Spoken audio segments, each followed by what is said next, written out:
देने की भावना कैसे पुष्ट हो हमारे? बस उसी स्वार्थ युक्त कर्म को प्रभु में अर्पित कर दो, कोई नया काम नहीं करना। यत करोष भगवान कह रहे हैं, जो कर रहे हो वो मेरे को अर्पित कर दो।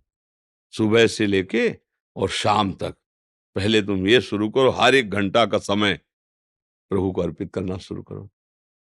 7 से 8 बजे, हे प्रभु इस 1 घंटे में जो भी शारीरिक मानसिक वाचिक क्रियाएं आपके चरणों में अर्पित है, हे गोविंद अब 8 से 9 ये समर्पित आप करके देखो। इसे ये भागवत धर्म है। स्वभाववश, मन की इच्छाओं के वश, देहाभिमानवश, पूर्व संस्कारवश जो जो होता है वो सब परम पुरुष नारायण को अर्पित कर दिया जाए, सीधा भागवत धर्म है। इसमें बहुत जल्दी उन्नति होती है। आप ऐसा करके देखो।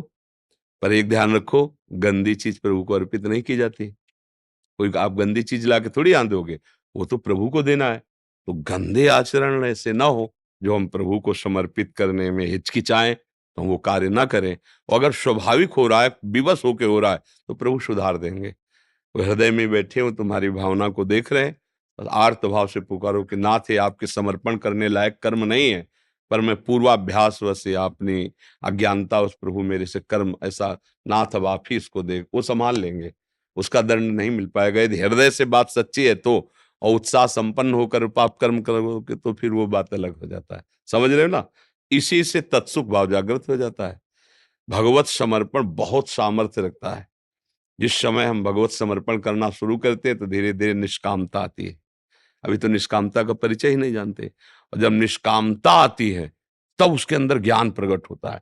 जब ज्ञान प्रकट होता है तब उसको स्वयं में अनुभव होने लगता है कि मैं कर्ता भोक्ता नहीं हूं। जो कर्ता भोक्ता भाव बैठा है, ये धीरे धीरे गलित है, तो वो अपने स्वरूप को प्राप्त हो जाता है। जैसे दास्य स्वरूप है, सख्य स्वरूप है, वात्सल्य है, कांता स्वरूप है, सहचरी स्वरूप है, ये आत्मस्वरूप। ज्ञानी है तो आत्मस्वरूप, सब अपने स्वरूप में स्थित होकर भगवान के दिव्यानंद का रस लेते हैं। तो इसके लिए प्रत्येक कर्म भगवान को समर्पित करो, प्रत्येक क्षण प्रभु को समर्पित करो, अभी बात बन जाएगी। इसमें हम ये नहीं कह रहे कि हर समय माला लिए रहो, हर आरती पूजा करो वही समर्पित नहीं। जो भी माता पिता की सेवा, घर परिवार की सेवा, धन कमाना, व्यापार, नौकरी, जो भी कर्म, वो सब यत करोष भगवान ने कहा है। ये तो सर्वाणि कर्माणि मयि सन्न्यस्य मत्पराः, सारे कर्म मेरे को अर्पित कर दो। बस ध्यान ये रहे कि हम भोग गंदी चीज का नहीं लगा सकते। प्रभु को अर्पित करने की भावना में ये छूना मत, ये श्री जी का भोग बन रहा है, बच्चे को दूर रखो, ऐसे नहीं करते तो हम गंदी चीज कैसे प्रभु को लगा सकते हैं कि हम पापाचरण करें, हिंसा करें और कृष्णार्पणम मस्तु। ऐसा सिद्धांत नहीं कि भाई जब सवै अर्पित करना है तो हम उसके लिए प्रभु से, अगर धर्मयुक्त भोग है तो भगवान की उपासना के अंतर्गत ही है। अगर अधर्म युक्त है फिर आप प्रभु से प्रार्थना कीजिए कि मेरी बुद्धि को सुधारिए, मेरी बुद्धि गलत है। और उन्हीं से जब रोया जाता है तभी ठीक होता है। प्रयास करने में सदा सफलता ही मिलती है, पर रोने वाला सफल हो जाता है। बिन रोए किन पाइया प्रेम प्यारा मीत, अपने लोगों को भी रोना ही पड़ा है।